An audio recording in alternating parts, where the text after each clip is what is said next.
YouTube Akal Network, kemudian di YouTube-nya Muslim United, di YouTube-nya Vertizon TV, YouTube MRBJ TV, dan YouTube Jogo Karyan TV, juga ada di radio Dakta FM, dan juga mungkin ada beberapa yang kita tuliskan di Instagram, itu semuanya bisa menayangkan tayangan ini. Oke, jadi semakin luas aja buat Sobat Hijrah untuk bisa melihat tayangan langsung Hijrah Fest from Home. Benar sekali, dan teman-teman semuanya, selain Ustadz Samsi Ali juga akan didampingi oleh teman-teman kajian musyawarah yang nanti langsung akan melanjutkan di acara sedekah endorse. Dan yang pasti juga nanti teman-teman kajian musyawarah juga akan ikut bertanya kepada Imam Samsi Ali.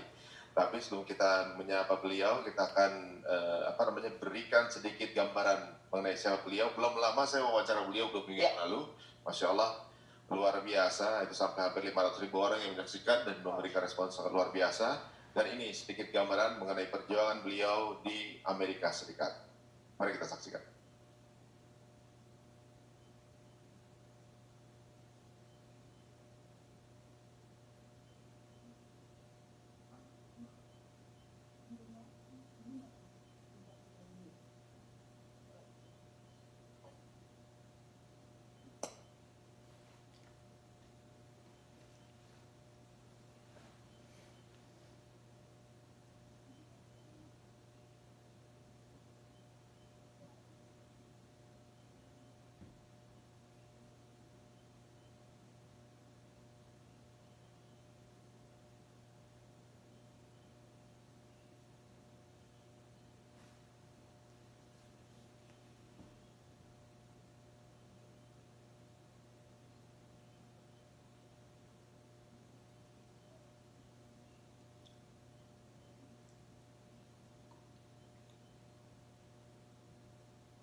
Masya Allah, luar biasa. Kiprah yang bisa menjadi teladan juga ya. Benar sekali. Dan teman-teman semua, untuk yang di rumah, dari pelosok Indonesia, dari ujung manapun, atau juga mungkin bukan Indonesia, di luar Indonesia pun bisa bertanya secara langsung, dan akan bisa langsung berhadapan muka dengan Imam Samsi Ali, dengan cukup WhatsApp 08810245975502 dengan format #tanya Ustaz. Nanti kita akan berikan link Zoom-nya. Baiklah, alhamdulillah sepertinya sudah berada di line Zoom kita ya. Yes, sudah semuanya bergabung. Ada beliau, Ustadz Samsi Ali, kemudian kawan-kawan musyawarah juga. Benar sekali, dan kita akan sapa dulu guru kita. Assalamualaikum, Ustadz Imam. Waalaikumsalam warahmatullahi wabarakatuh. Apa kabar Mas Nari? Masya Allah, alhamdulillah bisa ketemu lagi nih. Saya Ustaz. Sehat alhamdulillah, baru selesai sahur, baru selesai subuhan alhamdulillah. Masya Allah. Masya Allah. Berarti di New York sekarang ini lagi subuh ya? Subuh persis 12 jam nih, 12 jam. 12 jam dengan kita. Benar. Boleh tanya sedikit nih Ustadz, kalau di sana kabarnya kan masih menjadi peringkat tertinggi untuk penderita COVID, apakah masih atau sudah menurun Ustadz? Akhir-akhir ini ada kecenderungan menurun, tapi menurun dari jumlah yang besar. Jadi tetap kematian itu sangat tinggi sekali. Kemarin saya cek sudah mencapai sekitar 53-54 ribu orang yang meninggal dunia di Amerika Serikat. Dan sekitar hampir 20 ribu itu ada di kota New York. Jadi memang masih cukup was-was, mengkhawatirkan. Tapi insya Allah dengan bulan Ramadan dan tawakal kita ini, insya Allah semua berlalu dengan izin Allah. Amin, amin ya rabbal alamin. Kita doakan semuanya baik-baik di sana. Dan mungkin sedikit kabar juga untuk saudara-saudara kita Muslim dan warga negara Indonesia yang ada di New York, seperti apa kondisinya Ustaz?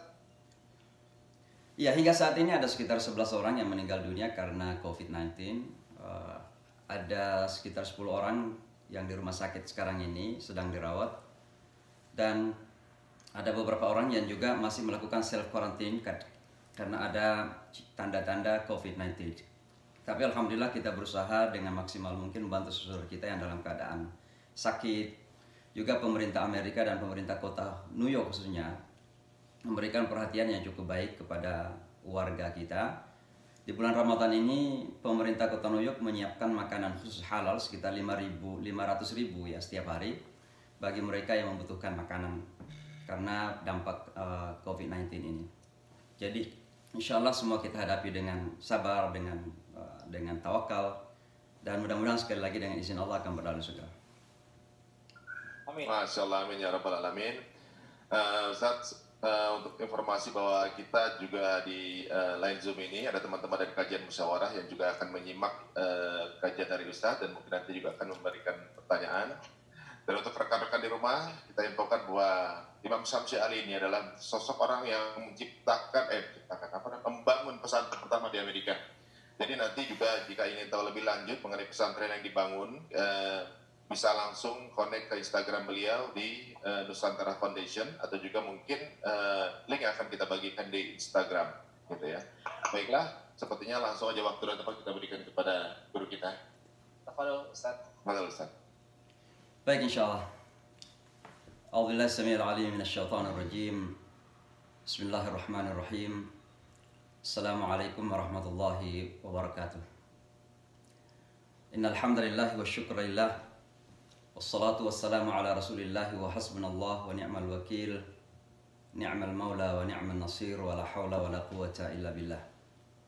Subhanaka la ilma lana illa ma 'allamtana innaka antal alimul hakim. Allahumma 'allimna ma yanfa'una wanfa'na bima 'allamtana warzuqna fahma.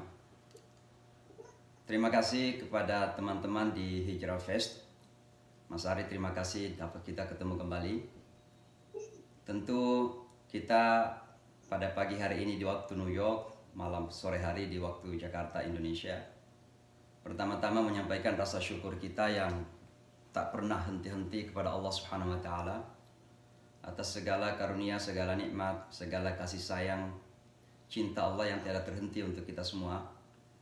Maka dengan itu kita senantiasa menundukkan wajah kita, merendahkan jiwa kita untuk menyampaikan terima kasih Allah, thank you, syukran. Mudah-mudahan Allah Subhanahu wa taala selalu ridha untuk dengan kita semuanya. Saya mungkin ingin menyampaikan sedikit tentang apa sih pesan-pesan moral dari bulan puasa yang kita jalani saat ini. Sebab pada intinya semua ibadah yang kita lakukan dalam Islam itu pasti memiliki tujuan yang mengantar kita kepada kesuksesan kita. Kalau dalam istilah Al-Quran adalah la'allakum tuflihun.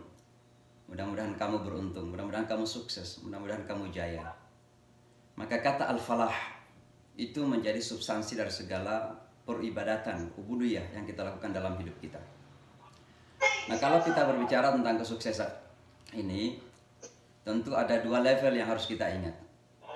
Yang pertama adalah dan yang terpenting adalah kesuksesan ukhrawi kita, yaitu dengan meraih ridhanya Allah, meraih syurganya Allah subhanahu wa ta'ala. Tapi sebelum insya Allah kita masuk ke dalam syurganya Allah, tentu kita perlu membangun kesuksesan dalam kehidupan kita. Dan kalau kita berbicara tentang kesuksesan dalam kehidupan dunia ini, hal yang terpenting adalah ketika kita mampu membangun karakter kemanusiaan kita yang mulia itu, yang disebut dengan akhlakul karimah. Maka kalau kita berbicara tentang nilai-nilai inti dasar, atau mungkin saya mengistilahkan the cheese of our Islam, kejunya Islam kita itu, maka itu ada pada kata akhlakul karimah kita. Sehingga Rasulullah SAW mengatakan, innama bu'ithu liutammima makarimal akhlak. Sesungguhnya saya ini diutus untuk menyempurnakan akhlaknya manusia. Dalam Al-Quran bahkan Rasulullah dipuji bukan karena sholatnya, bukan karena puasanya, bukan karena qiyamul lail yang wajib atas beliau berqiyamul lail, tapi justru yang dipuji adalah wa innaka la'ala khuluqin azim. Sesungguhnya engkau wahai Muhammad berada di atas karakter yang sangat mulia, yang sangat agung. Dan oleh karenanya, kesuksesan ibadah yang kita lakukan, kejayaan sebuah ibadah yang kita lakukan pada tataran dunianya, itu ada pada pembentukan karakter kemanusiaan itu. Dan inilah yang kemudian mengantar kita kepada kesuksesan ukhrawi. Karena Rasulullah mengatakan, aktsar ma yudkhilil jannah husnul khuluq. Yang paling banyak mengantar manusia masuk ke dalam surganya Allah itu karena akhlak yang baik, akhlak yang mulia. Bahkan ibadah-ibadah yang kita lakukan, ibadah ritual yang kita lakukan, yang tidak mampu membangun kepada karakter kemuliaan, karakter mulia kita, akhlakul karimah kita, justru boleh mengantarkan kita kepada kebangkrutan yang sejati di akhirat nanti. Sebuah hadis yang kita dengarkan berkali-kali, atadruna manil muflis. Tahukah Anda siapa orang yang bangkrut itu? Para sahabat mengatakan, man la dinara wa la dirham, orang yang nggak punya duit, yang nggak punya dolar, yang nggak punya euro, kira-kira begitu. Rasulullah mengatakan bukan itu. Justru orang yang bangkrut itu adalah yang datang kepada Allah di hari akhirat nanti dengan segala amal ibadahnya, amal ritualnya, salatnya, puasanya, zakatnya, zikirnya, qiyamul lailnya. Tapi kemudian syatama hadza wa kadzaba ala hadza, dia pernah menyakitin ini, pernah bohong ke itu, memfitnah ini, berghibah ke sana ke sini. Maka ketika sudah akan masuk surga karena salatnya dan nilai-nilai ibadah ritualnya, manusia kemudian lining up, berbaris melakukan protes. Maka tentu di akhirat nanti segala tubuh kita ini itu akan bersaksi untuk atau melawan kita. Lidah kita di dunia ini kita bisa kontrol, tapi di akhirat nanti justru lidah akan memiliki independensinya. Dia akan menjadi saksi melawan kita atau membela kita. Maka tentu apa yang pernah dilakukan di dunia ini kemudian dengan secara terbuka tubuhnya mengakui bahwa memang pernah berdusta, pernah memfitnah, pernah berghibah. Maka apa yang dilakukan? Kebaikan-kebaikan yang sudah tertumpuk, yang pernah dilakukan dalam dunia ini dalam bentuk ritual itu, diberikan satu-satu kepada orang yang pernah dia sakitin. Ternyata masih banyak yang memprotes ke orang ini bisa masuk surga. Maka dosa-dosa orang tersebut kemudian diberikan kepadanya. Orang yang tadinya sudah siap masuk surga, pada akhirnya dilempar masuk ke dalam neraka. Itulah kebangkrutan sejati sesungguhnya. Ketika ibadah tidak mengantar kita kepada karakter mulia kemanusiaan kita yang disebut dengan akhlakul karimah itu. Maka inilah yang akan saya sampaikan beberapa pesan-pesan moral dari puasa yang kita lakukan. Sebab boleh jadi ibadah-ibadah yang kita lakukan jika gagal dalam menemukan tujuan moralitas tersebut atau karakter yang harus terbangun itu, maka itu berarti kurang bernilai atau bahkan tidak bernilai. Saya tidak mengatakan tidak sah. Karena kata sah, valid dalam bahasa Inggrisnya, itu berkaitan dengan fikih. Dan kalau fikih sudah memenuhi persyaratannya, insya Allah sah, diterima. Dalam arti diterima sebagai sesuatu yang sudah kita lakukan. Tapi terkadang nilainya tidak ada. Dan itulah sebabnya Rasulullah mengatakan, rubba sha'imin laisa lahu min siyamihi illa al-ju' wal 'atash. Boleh jadi ada orang yang berpuasa tapi enggak mendapatkan kecuali dahaga dan lapar saja. Tidak ada nilai apa-apa. Walaupun puasanya sah. Karena rukunnya terpenuhi, semua yang harus dilakukan, yang ditinggalkan. Dalam arti fikhnya, tidak makan, tidak minum, tidak ada hubungan suami istri, tapi masih memfitnah, masih berbohong, masih nyakitin orang. Maka nilai puasa itu enggak ada. Yang didapat hanya puas, dahaga dan lapar saja. Maka beberapa pesan moral dari puasa ini yang mungkin perlu kita ingat, tentu banyak, tapi saya ingin batasi diri dengan beberapa saja. Yang pertama, bahwa puasa kita ini membangun soliditas keagamaan kita. Ya. Membangun keagamaan yang kuat. Keislaman yang kuat. Kenapa? Karena jelas bahwa puasa ada rukun Islam. Bunyal Islamu ala khamsin. Islam itu dibangun di atas 5 dasar. Syahadati an la ilaha illallah, bersyahadat bahwa tiada Tuhan selain Allah, wa anna Muhammadar Rasulullah, wa iqamis salat, mendirikan salat, wa ita'iz zakat, mengeluarkan zakat, wa shaumi Ramadan, dan berpuasa bulan Ramadan, dan berhaji bagi siapa yang mampu untuk melaksanakannya. Inilah rukun Islam. Maka puasa adalah salah satu rukun Islam. Hanya saja perlu kita fahami, dan ini sering kita salah faham, atau gagal faham, atau pura-pura tidak faham, bahwa yang namanya dasar, fondasi, atau pilar, atau rukun, itu bukan segala-galanya. Kalau kita berbicara tentang tatanan sebuah gedung, maka fondasi bukan segala-galanya, bukan gedung semuanya. Maka tatanan Islam kita ini sebagai satu kesatuan building, gedung, institusi yang lengkap, yang sempurna, tidaklah kita merasa bahwa kita sudah memiliki gedung keislaman kita hanya dengan memiliki rukunnya saja. Kita sudah bersyahadat, puasa, zakat, kemudian berhaji, bahkan mungkin berkali-kali. Tapi yang kita bangun fondasinya selalu. Kenapa? Karena begitu kita pulang haji, nggak ada. Dinding kita perbaikin, atapnya kita nggak perbaikin, pintunya kita nggak perbaikin. Maka gedungnya nggak jadi-jadi. Oleh sebab itulah kita jangan pernah kemudian merasa bahwa kita sudah berislam secara sempurna, kafah, hanya dengan melaksanakan 5 rukun Islam itu. So, terkadang orang merasa ya sudah, kita sudah menjadi muslim yang baik kalau kita puasa bulan Ramadan. Tapi begitu kita keluar ke bulan Ramadan, kita menjadi karakter yang berbeda. Kita menjadi muslim yang baik ketika kita di haji, maka menangis depan multazam. Ya Allah, ampuni aku ya Allah.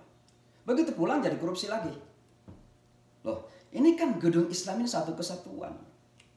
Dan oleh sebab itulah maka kita harus memahami secara benar posisi rukun, pilar, fondasi agama ini dalam kehidupan kita. Tapi itu menjadi dasar sekali. Karena tanpa fondasi tentu gedung tidak akan berdiri. Dan oleh sebab itu maka puasa adalah salah satu fondasi keagamaan kita. Semakin kuat fondasi ini, insya Allah gedung keislaman kita akan semakin solid pula. Tentu ini pesan yang pertama. Maka mari kita berusaha melaksanakan dengan baik sehingga dasar agama kita ini menjadi kuat, insya Allah tidak mudah goncang, tidak easily shaken, kata orang. Sehingga dalam keadaan apapun, situasi apapun, keislaman kita tetap kokoh insya Allah dengan izin Allah. Pesan yang kedua daripada puasa yang kita lakukan ini adalah membangun rasa syukur yang sangat-sangat esensi dalam baik kehidupan maupun dalam agama kita. Saya mengatakan syukur itu esensi dalam agama karena sesungguhnya segala sesuatu yang kita lakukan dalam agama ini bermuarah kepada membangun kesyukuran itu.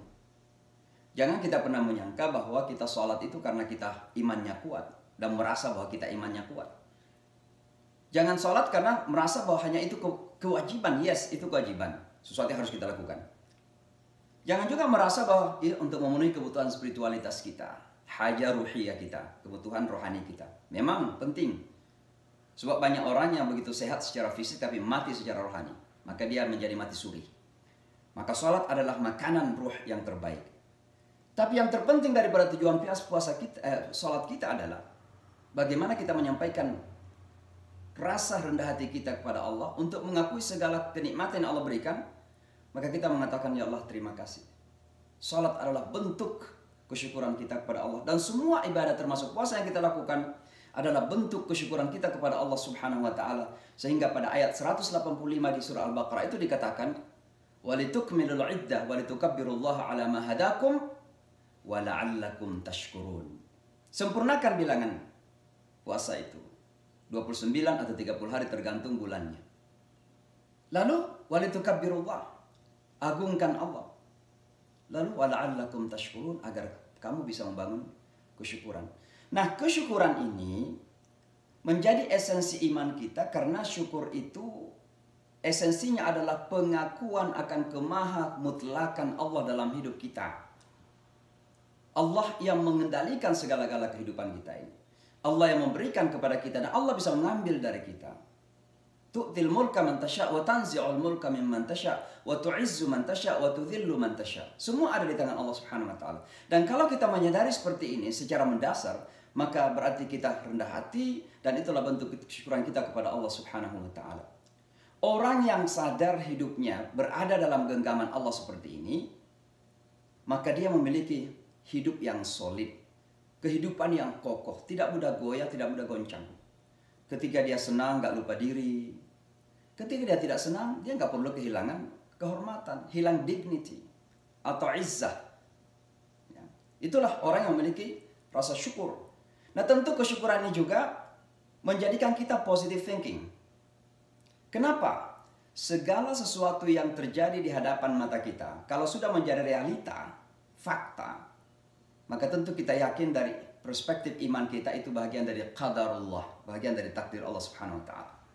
Dan percayalah, segala sesuatu yang terjadi dan kita yakini sebagai qadarullah pasti akan membawa kepada nilai-nilai positif yang insya Allah sangat agung sekali dalam kehidupan kita. Saya kasih contoh saat-saat ini kan kita tinggal di rumah nih. Di Amerika stay home itu sesuatu yang harus. Nah kebetulan saya ini adalah liaison ke kepolisian. Jadi setiap minggu kita ada rapat dengan kepolisian. Salah satu hal yang kita dapatkan dari kepolisian New York, bahwa sekarang ini di kota New York meningkat apa yang disebut dengan domestic violence, kekerasan rumah tangga. Kenapa? Orang Amerika nggak betah tinggal di rumah. Maka tensi naik, marah naik, pertengkaran terjadi, kekerasan-kekerasan kepada istri dan wanita khususnya banyak terjadi di rumah-rumah tangga. Tapi bagi orang yang beriman, subhanallah luar biasa. Kenapa? Walaupun kita terkadang jarang tinggal di rumah, susah tinggal di rumah karena kesibukan kita di luar sana. Tapi kita menangkap aspek-aspek positif ketika kita diharuskan tinggal di rumah. Apa salah satunya? Salah satunya adalah kembali kita bisa membangun, merajut hubungan antar anggota keluarga. Yang betapa selama ini begitu susah untuk kita bersama-sama dengan keluarga kita. Apalagi dengan boomingnya apa yang disebut dengan media sosial. Semua anak-anak kita punya dunianya. Ada yang punya Instagramnya, ada yang punya Facebooknya, ada yang punya Twitternya, masing-masing sibuk. Terkadang komunikasi pun susah. Apalagi makan bersama yang menjadi tradisi kampung kita yang merekatkan hubungan antar keluarga itu nggak pernah terjadi lagi.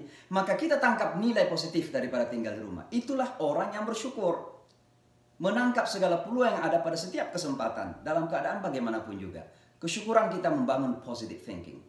Nah tentu kesyukur juga ini membangun kepuasan hidup yang hakiki. Kenapa? Dunia itu alamiahnya menggoda. Sementara manusia itu punya syahwat. Zuyyina linnasi hubbus syahawat. Syahwat itu artinya kecenderungan-kecenderungan, keinginan-keinginan, dorongan hawa nafsu. Itulah syahwat manusia dalam banyak hal. Dan syahwat serta keinginan ini tiada batasnya. Walaupun terkadang kebutuhan kita sangat terbatas. Sering saya memberikan contoh. Kebutuhan kita untuk makan itu kan cuma sepiring sebenarnya. Kalau sudah ada satu mangkok coto Makassar, ya di sana nggak ada soto, ya ada coto. Kalau di Madura ada soto, atau di Jakarta juga ada soto Betawi. Kebetulan di Makassar itu nggak ada sapi, adanya capi. Jadi ada coto Makassar. Satu mangkok saja udah cukup. 2 ketupat, 1 mangkok coto Makassar udah cukup. Itu kebutuhan kita. Tapi keinginan kita, setelah coto Makassar mau rendang. Setelah rendang mau lamb chops misalnya. Akhirnya apa yang terjadi? Mengikuti keinginan-keinginan yang tak ada batas itu. Yang terjadi kemudian blood pressure naik, kolesterol naik, kemudian diabetes juga naik. Kenapa? Ya itulah syahwat manusia yang tidak pernah terbatas. Dan oleh karenanya, kesyukuran inilah yang kemudian membatasi keinginan-keinginan kita itu. Mungkin kita masih diingatkan oleh seorang desainer bag yang terkenal, Kate Spade itu. Bagaimana beliau berhasil dalam bidangnya sebagai desainer tas misalnya kan. Pasti ibu-ibu yang paling tahu ya siapa dia. Kita diingatkan tentang Anthony Bourdain, seorang wartawan CNN yang sangat terkenal itu. Kenapa mereka yang hebat ini? Kenapa mereka yang terkenal ini? Yang kaya ini kok bunuh diri pada akhirnya? Salah satu di antaranya adalah karena gagal menangkap kemahakuasaan Allah untuk sampai menjadikan mereka bersyukur akan segala nikmat dan karunia Allah Subhanahu wa taala. Maka puasa mengajarkan kepada kita untuk mensyukuri segala nikmat Allah Subhanahu wa taala dalam hidup kita. Yang ketiga pesan moral dari puasa kita ini adalah bahwa puasa itu mengantar kita kepada sebuah esensi keikhlasan dan ketulusan hidup. Niat itu sesungguhnya mengajarkan kita untuk tulus dalam hidup. Jadi niat bukan sekedar relevansinya dengan ibadah-ibadah ritual. Nawaitu salatat zuhri arba'a raka'atin, bukan cuma itu. Tapi niat itu mengantar kita untuk bisa tulus dalam melaksanakan segala sesuatu dalam hidup kita ini. Ketulusan hidup. Dan orang yang bisa tulus dalam hidup ini, alangkah ringannya hidup kita ini. Ada tantangan, kita ikhlas. Ada kesenangan, kita ikhlas juga. Keikhlasan dalam meraih kesenangan itu ya bersyukur dan rendah hati. Maka ibadah-ibadah yang kita lakukan ini dan puasa yang kita lakukan ini, yang salah satu rukunnya adalah ikhlas, ketulusan kita mencari ridha Allah. Itu melatih kita untuk menjalani hidup secara totalitas, bukan sekedar ritual saja, secara totalitas dengan penuh ketulusan. Dan ketika kita melakukan hidup dengan penuh ketulusan, alangkah ringannya, alangkah nikmatnya, alangkah manisnya kehidupan itu. Kita bekerja keras tapi tulus. Kenapa bulan puasa ini yang teman-teman kalau di Eropa di musim panas begitu panjang harinya, panas lagi. Tapi kok bisa dilalui ya? Dengan riang, dengan tenang, dengan gembira. Padahal kalau bukan bulan puasa, baru setengah hari sudah bingung kan nggak makan. Orang New York itu minum kopinya banyak. Bayangkan, pagi minum kopi, siang minum kopi, sore minum kopi lagi. Makanya banyak kopi Indonesia yang kemudian diproduksi di Amerika. Jadi Starbucks balik ke Indonesia, harganya berlipat ganda. Hebatnya Amerika.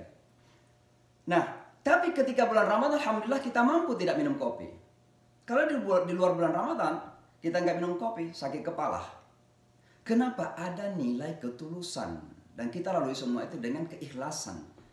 Dengan rasa penyerahan diri. Istislam kepada Allah Subhanahu wa Ta'ala. Maka salah satu cara untuk meringankan beban-beban kehidupan kita, apapun itu bentuknya. Beban pekerjaan di kantor, kalau kita ikhlas menjalani, insya Allah menjadi ringan. Beban pekerjaan kita di lapangan, kalau kita ikhlas semua itu kita jalanin, maka menjadi sangat ringan. Maka sekali lagi, bulan puasa yang niat atau ketulusan, keikhlasan menjadi salah satu pilarnya, menjadi salah satu rukunnya, melatih kita untuk ikhlas dan tulus dalam menjalani kehidupan kita secara totalitas. Itu yang ketiga. Yang keempat adalah, dan ini sangat esensi sekali dalam kehidupan kita, adalah bahwa puasa melatih kita untuk selalu menghadirkan keagungan Allah dalam hidup ini. Itulah sebabnya sekali lagi saya kembali kepada ayat tadi, walitukmilul iddah walitukabbirullah. Ini ditandai dengan takbir ketika akan Idul Fitri itu. Tapi sesungguhnya itu adalah simbol. Yang sejati itu adalah menghadirkan kebesaran, keagungan Allah dalam kehidupan kita. Dan kalau Allah hadir dalam kehidupan kita, maka subhanallah semua menjadi mudah. Itulah sebabnya apa yang disebut dengan ma'iyatullah memberikan kekuatan yang dahsyat dalam kehidupan manusia. Ketika kita sudah bersama dengan Allah yang disebut dengan ma'iyatullah, wa huwa ma'akum aina ma takunu itu. Maka insya Allah di saat-saat seperti itu, yang namanya manusia ada rasa takut. Tapi ketika kita merasa bersama dengan Allah, dan insya Allah Allah bersama kita, maka pada saat itu akan terbangun sebuah kekuatan yang maha dahsyat dalam kehidupan kita. Itulah yang disebut dengan al-urwatul wuthqa di surah Al-Baqarah, ayat setelah ayat kursi. Allah mengatakan, "Faman yakfur bit-taghut wa yu'min billah faqad istamsaka bil urwatil wuthqa." Siapa yang mengkafiri semua tagut-tagut itu? Tagut hawa nafsu kita, tagut posisi politik kita, tagut bisnis kita, tagut rekening kita, tagut semua tagut-tagut dalam kehidupan ini kita anggap enteng dan kita besarkan Allah, kibriya Allah, keagungan Allah kita hadirkan dalam diri kita. Maka faqad istamsaka bil urwatil wuthqa. Kita telah berpegang teguh kepada sebuah pegangan yang tidak pernah lagi hilang dari kita, tidak pernah goyah dalam kehidupan kita ini. Itulah yang terjadi ketika Abu Bakar menangis dalam gua itu. Ketika menemani Rasulullah SAW berhijrah ke Madinah. Lalu kemudian esok harinya di subuh hari, para algojo yang siap memenggal leher Rasulullah SAW itu mengikuti jejak kaki Rasulullah sampailah mereka di depan gua Thur. Abu Bakar melihat mereka menangis. Rasulullah bertanya kenapa, dia katakan itu di luar Rasulullah. Orang-orang itu kalau mereka menengok ke dalam, maka mereka akan membunuh engkau ya Rasulullah. Apa kata Rasulullah? Jangan takut, jangan khawatir. La takhaf, innallaha ma'ana. Karena sungguhnya Allah bersama kita. sense of ma'iyatullah, perasaan dan keyakinan kita bersama Allah inilah yang akan memberikan kita soliditas, power dalam kehidupan kita. Dunia ini penuh goncangan, perubahan, warna-warni, dari masa ke masa berubah. Manusia yang tidak punya pegangan urwah dalam hidupnya ini akan terbawa goncangan dunia itu. Kalau dunia ke kanan, ikut ke kanan. Kalau dunia ke kiri, ikut ke kiri. Kalau dunianya naik, seolah-olah bukan lagi manusia, nggak ada kakinya di bumi. Lupa diri dia. Begitu dunia membawa dia ke atas bumi, rendah, hilang kehormatannya. Mampun, dia menjual kemuliaannya. Tapi orang yang punya kebersamaan dengan Allah akan menjadi kuat dalam kehidupan ini. Inilah yang perlu kita hadirkan, menghadirkan keagungan Allah Subhanahu wa taala. Tentu yang kelima ini mirip dengan yang keempat tadi, al-qurbah minallahi azza wa jalla. Makanya ada satu ayat dalam ayat-ayat mengenai puasa itu yang seolah-olah tidak ada hubungannya dengan puasa. Allah mengatakan, a'udzubillahi minasyaitonir rajim, wa idza sa'alaka 'ibadi 'anni fa inni qarib. Wahai Muhammad, kalau hambaku bertanya tentang aku kepadamu, katakan saya ini dekat. Kata qaribun ini kemudian menjadi esensi puasa.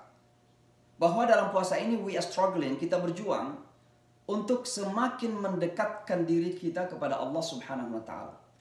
Dan ketika kita sudah dekat dengan Allah, terjadilah apa yang disebutkan al-ihsan itu, an ta'budallaha ka'annaka tarahu fa in lam takun tarahu fa innahu yarak.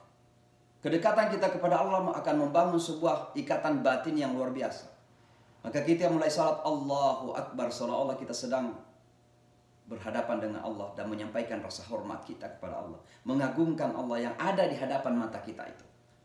Dan kalau ini bisa terjadi, luar biasa sekali lagi. Manusia sekarang ini dengan mudah kehilangan jati diri, dengan mudah kehilangan amanah dalam hidup. Kenapa banyak manusia yang berbohong? Kenapa banyak manusia yang korupsi? Kenapa banyak manusia yang mencuri? Karena sesungguhnya tidak ada nilai ihsan dalam dirinya. Mereka tidak yakin bahwa Allah itu watching them. Allah itu memperhatikan gerak-geriknya. Apalagi merasa melihat Allah. Dan oleh sebab itulah maka puasa ini melatih kita. Dan esensi puasa itu adalah bahwa puasa ini adalah sebuah ibadah yang paling intimate, personal sifatnya. Tidak ada orang ketiga yang tahu. Kita sholat, kita angkat tangan, rukuk, sujud, orang bisa melihat, oh dia sedang sholat. Tapi puasa mana orang tahu? Bisa saja kita masuk kamar mandi, minum air, nggak ada yang tahu. Kita keluar pura-pura lapar, kita pun dahaga. Yang tahu hanya Allah Subhanahu wa taala dan kita. Dan oleh karenanya Allah Subhanahu wa taala menjadikan puasa ini sebagai milik pribadinya, karena demikian intimate, personal sifatnya, ya pribadi sifatnya antara kita dengan Allah. Maka Allah mengatakan dalam hadits qudsi, kullu amali min adam lahu. Semua amalan anak cucu Allah itu baginya. Illa siyam, kecuali puasa bagiku. Fa innahu li, itu milikku. Wa ana ajzi bih, saya memberikan pahala langsung. Kata Allah Subhanahu wa taala. Kenapa? Karena di sini terjadi hubungan batin yang luar biasa antara orang yang berpuasa dan Allah Subhanahu wa taala. Karena sebuah act of personal act, private act, sebuah amalan yang bersifat personal, yang sangat intim sifatnya, begitu dekat dengan Allah Subhanahu wa taala, dan itulah yang kembali membangun kedekatan al-qurbah. Qaribun, fa idza sa'alaka ibadi anni fa inni qarib, kedekatan dengan Allah Subhanahu wa taala. Maka kalau batin kita ingin dekat kepada Allah, ketika kita sholat kita merasakan kedekatan, bahkan kita melihat seolah-olah melihat Allah, maka latihlah selama di bulan Ramadan ini. Yang keenam, sebelum yang terakhir, tentu kalau kita peras ya, seandainya puasa itu dengan segala isu yang terkait, dengan segala hal-hal yang terkait, maka kalau kita peras puasa itu, santannya itu ada pada satu kata, yaitu imsak. Mengekang, mengontrol, menahan. Kenapa saya mengistilahkan bahwa esensi atau santan atau cheese, kejunya daripada puasa ini adalah mengekang? Karena memang itu definisinya. Puasa itu definisinya dalam bahasa Arab adalah al-imsaku 'anit ta'ami wasyarabi wal jima'i min ba'di tulu'il fajr tsani ila ghurubi syamsi lillahi ta'ala. Puasa itu menahan diri dari makan, minum, dan hubungan suami istri dari fajar kedua, artinya azan fajar, sampai kepada azan maghrib, karena Allah, lillahi ta'ala. Itulah definisi. Tapi kalau kita simpulkan, ada pada kata imsakun, menahan diri. Nah, kenapa kata imsak ini sangat penting? Karena kita hidup dalam dunia yang edan. A crazy world. Dunia yang gila sekarang ini. Manusia kerap bersikap lebih jahat daripada hewan. Hewan itu, teman-teman sekalian, saya kasih satu contoh ya. Coba dekat-dekat ke seekor kucing yang baru melahirkan. Kucing itu akan pasti menerkam. Kenapa? Ada naluri untuk membela anaknya yang baru dilahirkan itu. Tapi ada manusia setelah melahirkan, anaknya dibuang ke tempat sampah. Nggak punya hati itu. Nggak punya nurani seolah-olah. Manusia bersikap lebih jahat dari hewan. Itulah yang digambarkan Al-Quran. Ulaika kal an'am balhum adhal. Ada manusia yang seperti hewan, bahkan lebih jahat dari hewan. Itulah manusia. Kalau seekor harimau menerkam lawannya, mangsanya, satu ekor kambing mungkin udah selesai. Tapi manusia sekarang ini mengorbankan ribuan orang demi materialisme. Kalau kita melihat perang-perang yang terjadi, apakah itu di Afghanistan, apakah itu di Suriah, apakah itu di Irak, dan di mana-mana di Yaman sekarang ini. Orang mengatakan orang melakukan peperangan demi untuk kemerdekaan, demokrasi, kebebasan, macam-macam teori-teori konsep yang begitu indah disampaikan. Tapi kalau kita kaji lebih dekat lagi, tujuannya adalah kapitalisme dunia, materialisme yang akan diraih. Dan oleh karenanya, manusia berlaku seperti ini karena mereka sudah terkontaminasi fitrahnya. Manusia itu terlahir dalam keadaan suci, fitrah. Kullu mauludin yuladu al fitrah. Bahkan Al-Quran mengatakan fitratallahi allati fatara an-nasa 'alaiha la tabdila li khalqillah. Manusia semua terlahir bahkan diciptakan dari kesucian itu. Tapi kemudian dalam proses kehidupannya terjadi apa yang disebut dengan contaminated, terjadi kontaminasi dalam kehidupannya. Sehingga apa yang terjadi kalau fitrah sudah terkontaminasi? Baca di surah Ar-Rum itu. Di surah Ar-Rum dikatakan zaharal fasadu fil barri wal bahri bima kasabat aydin nas. Nampak kerusakan di bumi dan di laut karena apa yang dilakukan oleh tangan-tangan manusia. Kenapa tangan manusia melakukan kerusakan? Climate change, perubahan iklim terjadi sekarang ini. Disaster terjadi di mana-mana. Baik itu buatan manusia maupun terjadi secara alami. Banjir, macam-macam lah. Semua itu terjadi karena apa? Karena manusia tidak bisa mengontrol kembali tadi kepada kata imsak itu. Maka ada satu ayat yang penting kita ingat bersama. Surah An-Nazi'at. A'udzubillahi minasyaitonirrajim. Fa idza ja'atit tammatul kubra yauma yatadzakkarul insanu ma sa'a wa burrizatil jahimu liman yara fa amma man tagha wa athara al hayatad dunya fa innal jahima hiyal ma'wa. Ketika terjadi kehancuran yang besar, tentu ini berbicara tentang hari kiamat. Tapi ternyata sebelum hari kiamat yang hakiki terjadi, sudah banyak kiamat-kiamat kecil yang terjadi. Kalau sudah terjadi kiamat seperti ini, kiamat kecil, baru manusia sadar, oh iya, kemarin banyak dosa yang kita lakukan. COVID-19 terjadi, manusia baru sadar, oh iya, kemarin kita terlalu angkuh. Kita menjadi Superman, Superwoman. Seolah-olah kita bisa menyelesaikan segala sesuatu. Seolah-olah kita tahu semuanya solusinya. Semua permasalahan dunia ini. Amerika saja sekarang bingung bagaimana mengatasi corona itu.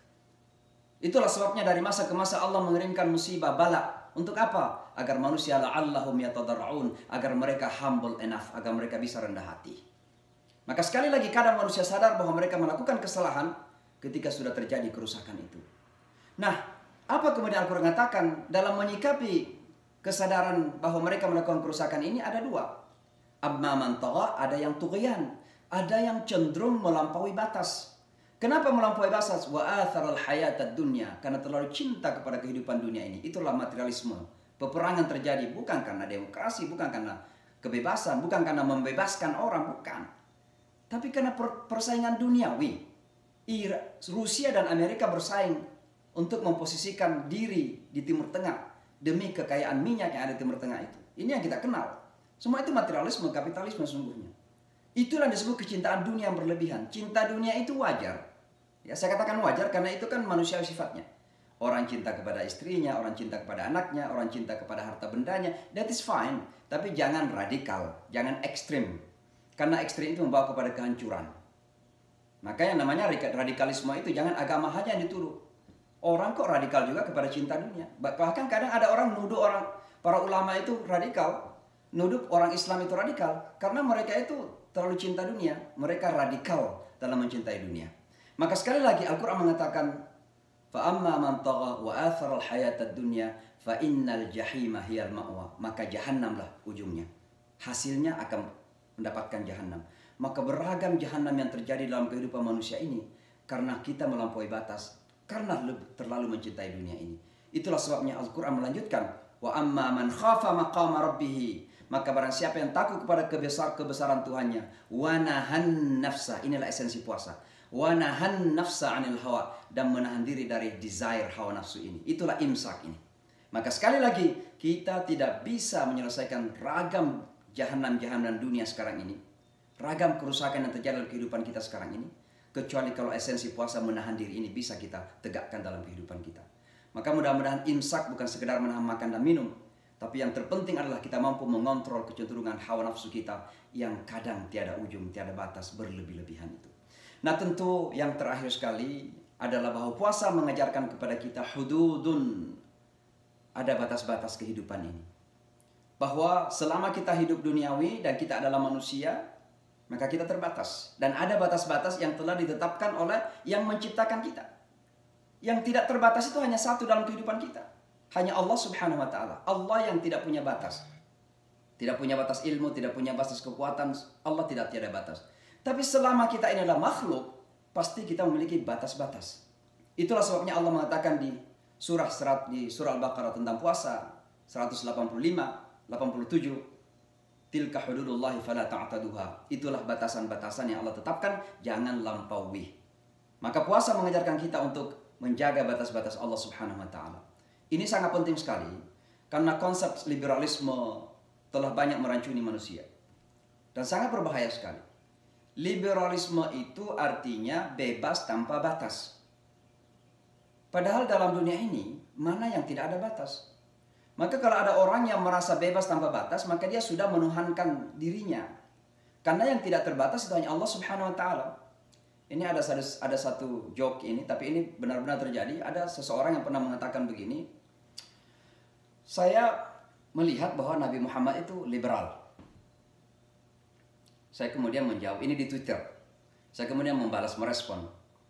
Kalau menurut saya Nabi Muhammad itu tidak liberal. Tapi Nabi Muhammad itu rasional. Karena ternyata orang yang mengaku liberal itu tidak rasional. Kenapa? Karena liberal itu artinya tidak ada batas. Dan kalau tidak ada batas berarti sudah mengingkari kemanusiaannya yang terbatas. Itu nggak rasional namanya. Muhammad SAW itu sangat-sangat rasional, sangat logis, tapi bukan liberal. Dan oleh karenanya, liberal yang cenderung melabrak hukum-hukum itu sesungguhnya adalah sesuatu yang undesirable, tidak bisa kita terima dalam ajaran agama kita. Maka puasa mengajar kita untuk taat hukum. Kita melihat batas-batas mana yang kita bisa lakukan, mana yang tidak bisa kita lakukan. Nah, kalau semua ini kita hadirkan dan tentu banyak yang lain, maka itulah yang kemudian akan membangun ketakwaan dalam kehidupan kita. Maka saya ingin mengatakan secara singkat, ketakwaan itu la'allakum tattaqun, itu adalah proses untuk menuju kepada sebuah hasil yang tertinggi. Maka saya senang dengan istilah hijrah, saya senang dengan istilah jihad, karena hijrah dan jihad itu adalah proses-proses untuk menuju kepada tingkatan ketakwaan. La'allakum tattaqun. Ya ayyuhalladzina amanu kutiba alaikumusiyam kama kutiba alal ladzina min qablikum la'allakum tattaqun. Ini adalah proses-proses yang kita lakukan untuk sampai kepada tingkatan ketakwaan. Dan kalau sudah kita berada pada posisi ketakwaan, maka itulah yang disebut dengan kesempurnaan keislaman kita. Dan dalam keadaan seperti itulah kita diharapkan untuk kembali kepada Allah Subhanahu wa taala. Ya ayyuhalladzina amanu taqullaha haqqa tuqatih wa la tamutunna illa wa antum muslimun. Untuk kita bisa mati dalam keadaan Islam, maka proses-proses menuju kepada ketakwaan itu harus kita jalani terus-menerus. Karena mati bisa terjadi kapan dan di mana saja, maka kita harus berislam juga kapan dan di mana saja. Dan itulah yang kita latihkan diri kita selama bulan Ramadan ini. Jadi mudah-mudahan kita insya Allah diberikan kesempatan menjadi insan-insan muttaqin, hamba-hamba Allah yang bertakwa melalui proses puasa yang kita lakukan ini. Mudah-mudahan Allah menerima puasa kita, memberkahi Ramadan kita, dan mengampuni segala kesalahan dan dosa-dosa kita, merahmati kita semua. Aqulu qouli hadza astaghfirullah. Wassalamualaikum warahmatullahi wabarakatuh. Saya kembalikan Zari.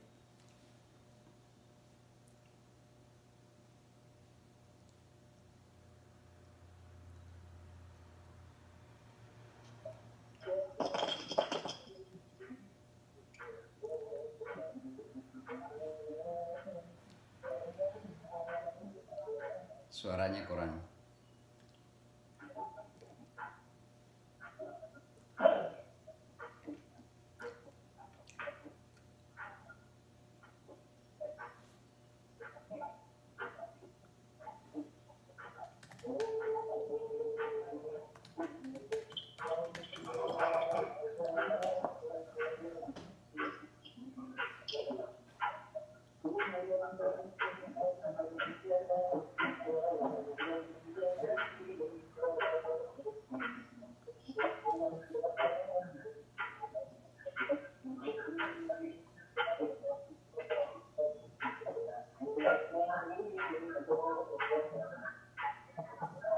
suaranya nggak kedengaran Mas Ari. Halo. Ya.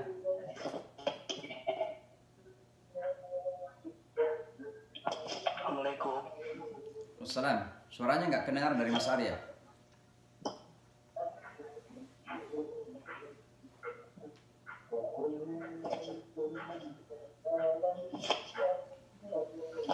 Assalamualaikum Mas Ari.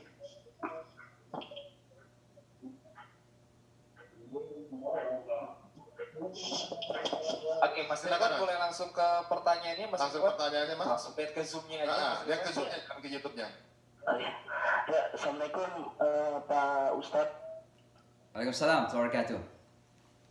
Saya Muhammad Ridwan dari Pondokopi, Jakarta Timur. Ingin bertanya mengenai waktu puasa di Amerika, apakah sama dengan di Indonesia atau lebih lama? Pertama, jelas ya Pak Ustadz. Ya. Ya, yang kedua. Oke, pertanyaan berikutnya. Yang kedua, Silakan.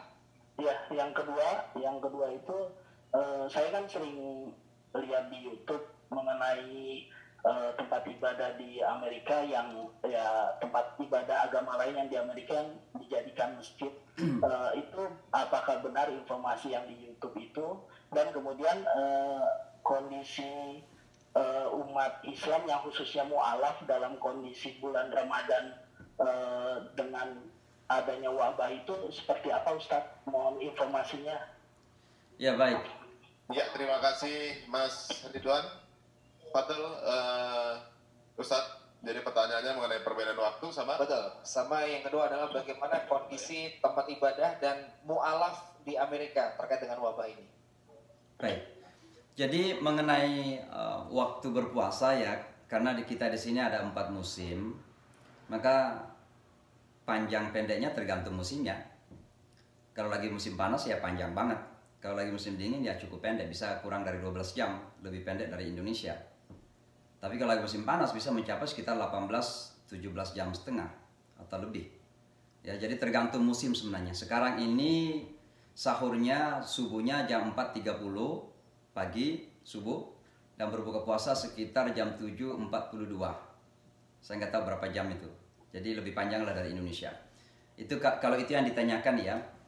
Tapi alhamdulillah sekali lagi seperti yang saya katakan tadi, dengan ketulusan dan keikhlasan maka semua bisa dilalui oleh teman-teman kita dengan ceria dan dengan tenang. Nah, pertanyaan yang kedua tadi tentang rumah-rumah ibadah yang dijadikan tempat-tempat ibadah bagi orang Islam, itu benar. Ada beberapa gereja yang dipinjamkan atau disewakan kepada masyarakat muslim untuk melakukan Jumatan misalnya. Tapi itu bukan ruang ibadah mereka. Ada aula misalnya dalam sebuah gedung gereja yang tidak ada salibnya apa segala macam. Kemudian mereka pinjamkan kepada masyarakat muslim untuk dilakukan salat Jumatan. Misalnya kalau sempat jalan-jalan ke kota New York, ada di 29 Street, 5th Avenue, namanya Marble Collegiate Church. Itu kebetulan sangat dekat dengan saya, pastornya. Teman-teman kita di sana kebetulan masjidnya ada tapi kecil di belakangnya. Akhirnya untuk jembatan tidak cukup karena masyarakat muslim di kota New York cukup besar. Sekitar 10% dari keseluruhan penduduk kota New York ini orang Islam. Maka mereka terpaksa kemudian meminjam aula gereja tersebut untuk melaksanakan sholat Jumat. Dan luar biasa hubungan antara gereja dengan masjid yang kecil di sampingnya itu sangat luar biasa. Dan pendetanya begitu kagum kepada masyarakat muslim. Gara-garanya begini, ini cerita dulu. Jadi suatu ketika katanya dia naik taksi, sopirnya seorang muslim. Ya. Tiba-tiba sopirnya ini berbalik ke belakang dan dikasih satu pisang, sebuah pisang. Rupanya pemberian satu pisang saja ini begitu berbekas dalam hati seorang pastor ini. Itulah sebabnya ketika masyarakat muslim mencari tempat untuk bersalat Jumat, diberikan aula gerejanya untuk salat Jumat.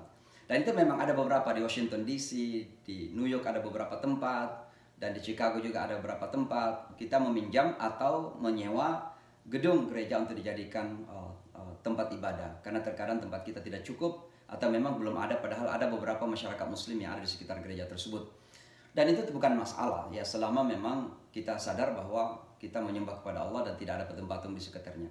Bahkan ada beberapa gereja yang kebetulan di mana-mana ada patung, ada salibnya, itu mereka membenarkan untuk kita tutupin sementara salib-salib itu. Lalu kita bisa melaksanakan ibadah dengan tenang. Ya. Artinya apa? Ada semacam toleransi, kedewasaan di dalam menjalankan keberagamaan kita walaupun dalam keadaan berbeda di Amerika Serikat. Nah, pertanyaan yang ketiga tadi tentang bagaimana situasi umat. Alhamdulillah ya, tentu seperti saya sampaikan tadi bahwa ada dalam keadaan was-was, ada rasa khawatir ya karena yang meninggal begitu banyak, dan nampaknya semakin tensi saja karena belum ditemukan juga penguburan saja begitu kewalahan ya mayat-mayat muslim kita, karena kita harus lakukan secara islami. Kalau yang non-islami ini kan mereka melakukan juga terkadang tidak perlu ada aturan-aturan. Apakah itu dilakukan penguburan massal, bagi mereka nggak ada masalah. Bahkan ada yang mengusulkan bahwa mayat-mayat keluarga mereka nggak apa-apa dilakukan kremasi, dibakar misalnya. Ya, bahkan ada yang memberikan argumentasi itu lebih selamat karena katanya kumannya juga ikut mati, virusnya ikut mati kan gitu. Tapi kita alhamdulillah orang Islam harus mempertahankan bahwa ada kewajiban kita untuk mengurus mayat-mayat saudara-saudara kita secara Islami.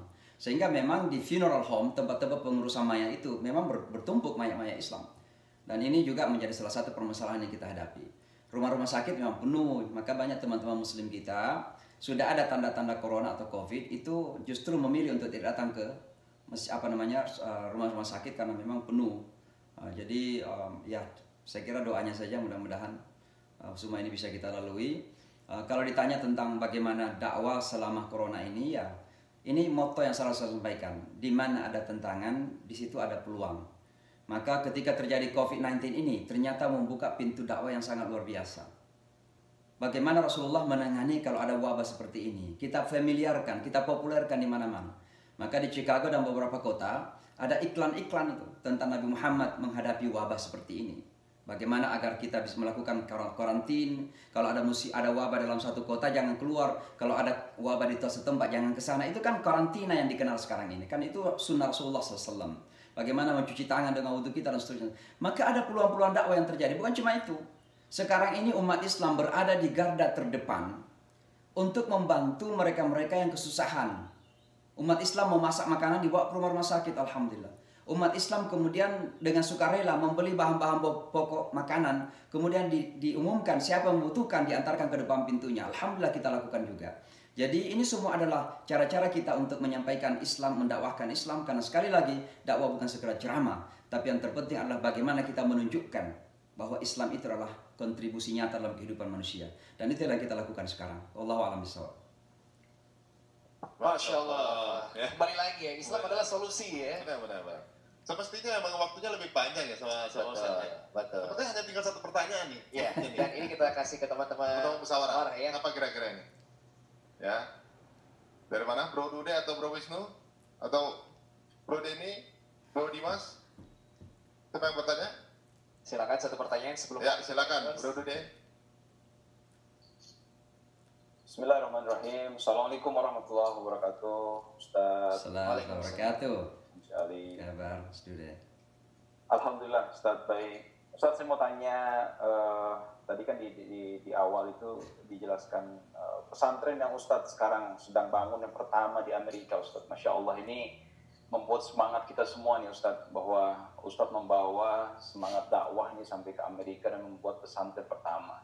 Ya. Boleh ceritain sedikit, Ustaz, perkembangan terakhir nih, sudah sampai di mana dan kondisi Amerika dengan segala hal yang berkaitan dengan Islam itu bagaimana itu bisa terus berjalan, Ustaz? Silakan, Ustaz. Terima kasih. Jadi saya mendirikan pondok pesantren ini, menginisiasi pendirian pondok pesantren ini dilandasi oleh salah satu kegalauan panjang. Kegalauan saya sebagai putra bangsa Muslim hidup luar negeri yang cukup lama. Sejak umur 18 tahun ini saya di luar negeri. Dan di Amerika sendiri sudah sekitar 23 tahun lebih. Ada satu hal yang menjadikan saya galau. Kenapa Indonesia, dan lebih khusus lagi Indonesia sebagai negara Muslim terbesar, itu tidak terlalu dikenal di luar negeri. Kalau saya ini menyampaikan dakwah atau menyampaikan presentasi Islam di universitas, bukan di pinggir jalan. Universitas itu orang pintar-pintar harusnya. Kalau saya mengatakan saya ini dari Indonesia, biasanya diam dulu orang-orang itu. Tapi kalau saya bilang, do you know Bali? Kamu tahu Bali nggak? Semua teriak, oh ya Bali.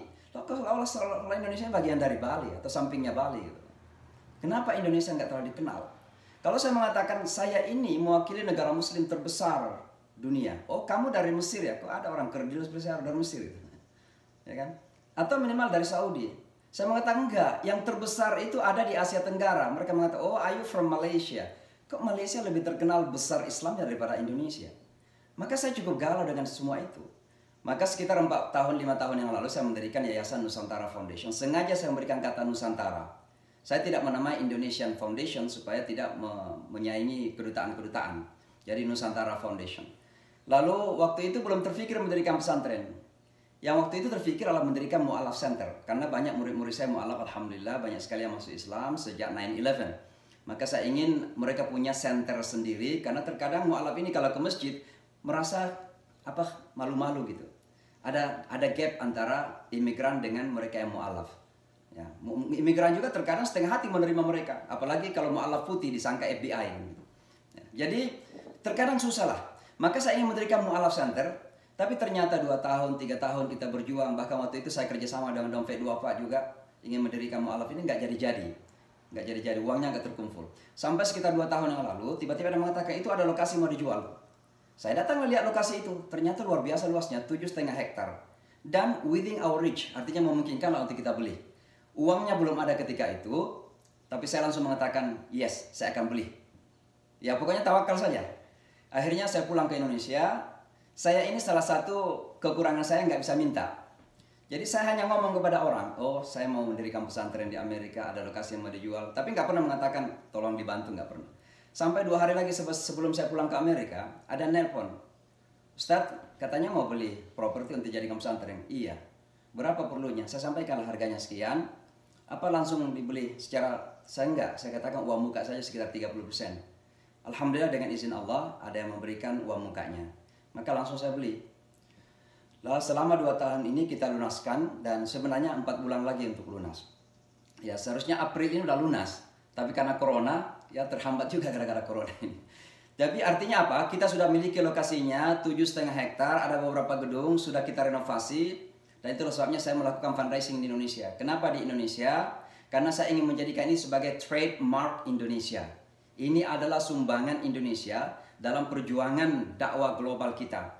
Jangan setiap kali ada proyek besar Islam, Saudi, Qatar, Emirat, kapan Indonesia? Emangnya Indonesia kecil-kecil banget? Tidak juga. Indonesia ini kaya, banyak uang yang berkeliaran. Tapi uang itu terkadang tersembunyi di saku-saku orang per orang gitu loh. Ini ada adik saya dari pondok pesantren dulu mau maju jadi bupati. Mau minjam duit berapa? Katanya dia perlu 30 miliar. Loh, kebanyak banget. Dia katakan ya ini untuk satu partai saja katanya perlu untuk sekian katanya. Kan begitu. Saya katakan 30 itu saya udah bisa bangun 3 gedung di pesantren saya bilang. Jadi maksudnya apa? Indonesia itu nggak kurang-kurang. Tapi yang paling penting kenapa saya melakukan fundraising di Indonesia? Karena saya ingin menjadikan bahwa ini betul-betul sumbangsi Indonesia. Nah kembali pada pertanyaan tadi, alhamdulillah gedung-gedungnya udah hampir tuntas kita renovasi. Dan sudah bisa kita pergunakan, tapi belum kita buka pesantren yang full. Kenapa? Karena kita perlu beberapa fasilitas yang memungkinkan untuk itu. Misalnya ada masjid, kemudian ada gedung sekolah yang sesuai. Karena di Amerika ini bukan karena Islamnya saja, memang aturannya ketat untuk yang namanya boarding school. Dan itulah yang kita perjuangkan sekarang ini. Alhamdulillah, tantangannya sebenarnya tadinya saya khawatir 2. Pertama, tetangga kita. Ini pesantren terletak di daerah yang tidak ada Islamnya, non-Muslim semua di sekitarnya, dan semua orang putih. Orang bertanya, kenapa? Saya katakan, kalau mendirikan pesantren di tengah kampung Islam itu udah biasa. Sekarang tantangannya, mampu nggak kita mendirikan pesantren di tengah-tengah non-Muslim? Apalagi di sekitar yang orang putih semuanya, keturunan Italia, Irlandia, dan sebagainya. Alhamdulillah dengan pendekatan ala wali songo kita undang mereka makan, kita undang mereka nyate-nyate, mereka senang. Orang Amerika itu senang, karena nggak ada yang free di Amerika. There is no free coffee in Amerika, kan begitu istilahnya. Sekarang kita undang mereka makan sate sepuasnya. Kita tersenyum kepada mereka, kita ramah kepada mereka. Maka alhamdulillah tetangga-tetangga sudah bagus. Kekhawatiran kita yang kedua adalah apakah saya akan mendapatkan izin. Juga alhamdulillah justru mereka yang sering nelpon, kapan kamu mulai proyek kamu. Karena apa? Kedekatan kita dengan mereka. Dan mereka tentu sudah melakukan googling search gitu. Siapa sih Syamsi Ali itu? Ya terutama mereka yang kenal kita ini membangun interfaith kan, bangun dialog antar agama. Jadi ya insya Allah mudah-mudahan dengan ini, jadi doakan saja, mohon doanya sekali lagi mudah-mudahan ini bisa terjadi. Karena insya Allah ini akan menjadi salah satu monumen ya kebangkitan insya Allah Islam di Amerika dan di dunia Barat. dan mudah-mudahan menjadi fondasi perjuangan kita ke depan. Wallahu a'lam. Terima kasih Mas Budi. Amin, amin ya rabbal alamin, Masya Allah. Nanti kita akan coba bantu juga di kita infokan ke teman-teman semuanya yang juga ikut tertarik untuk ikut menyumbang. Kita akan posting di sosial media kita di Instagram. Siapa tahu dengan mungkin kita menyumbang sedikit ya, tapi itu akan jadi amal jariah selama masih berdiri nih pesantren kan. Betul. Masya Allah. Masya Allah. Terima kasih, kita ngobrol yang luar biasa. Ini berisi yang sangat-sangat cukup membuka mata untuk kita sobat-sobat hijrah yang ada di Indonesia, bahwa ternyata ya kita berdakwah itu harus punya banyak strategi dan cara pandang yang luas gitu ya. Benar sekali, dan sepertinya juga nggak cukup sekali kita ketemu dengan Imam Syamsi Ali kayaknya. Masih ada ini 30 hari Ramadan nih. Kita bisa dapat waktunya lagi karena beliau padat juga ternyata. Betul. Kajiannya kebanyakan itu waktu terbalik karena beliau di Amerika. Oke. Baik, kita doakan semoga kita bisa bersuara lagi Ustaz ya di Hijrah Fest program ini. Ustaz, mungkin ada doa terakhir untuk kami Ustaz, supaya kita bisa sama-sama lancar menjalankan ibadah Ramadan. Baik, insya Allah tentu kita merendahkan hati kita, menengadahkan wajah kita dan tangan kita kepada Allah. Mudah-mudahan Ramadan kita diberkahi, amal ibadah kita, puasa kita semuanya diterima oleh Allah Subhanahu wa taala dan kita mendapat ridhanya. A'udzubillahi minasyaitonirrajim. Bismillahirrahmanirrahim. Allahumma lakal hamd wa lakal syukur kama yanbaghi li jalali wajhikal karim wa 'azimi sultanik. Allahumma innaka 'afuwun karimun tuhibbul 'afwa fa'fu 'anna ya karim. Allahumma inna nas'aluka ridhaka wal jannah wa na'udzubika min sakhatika wan nar. La ilaha illa anta subhanaka inni kuntu minadh dhalimin. Rabbana zalamna anfusana wa illam taghfir lana wa tarhamna lanakunanna minal khasirin. Rabbana atina fid dunya hasanah wa fil akhirati hasanah wa qina adzaban nar. Taqabbal minna innaka antas samiul alim wa tub 'alaina innaka antat tawwabur rahim. Wa sallallahu ta'ala wa baraka ala nabiyyina Muhammadin wa ala alihi wa sahbihi ajma'in. Subhana rabbika rabbil izzati amma yasifun wa salamun alal mursalin walhamdulillahi rabbil alamin. Amin amin. Jazakumullah khair. Terima kasih banyak. Insyaallah. Ustaz, terima kasih banyak atas waktunya dan moga-moga masih berkenan untuk kita ganggu suatu saat nanti ya. Ya, dan tetap jaga kesehatan Ustaz. Amin. Kapan-kapan insyaallah. Baik. Assalamualaikum. Waalaikumsalam warahmatullahi wabarakatuh. Itu dia ya sesi kita ngobrol bersama dengan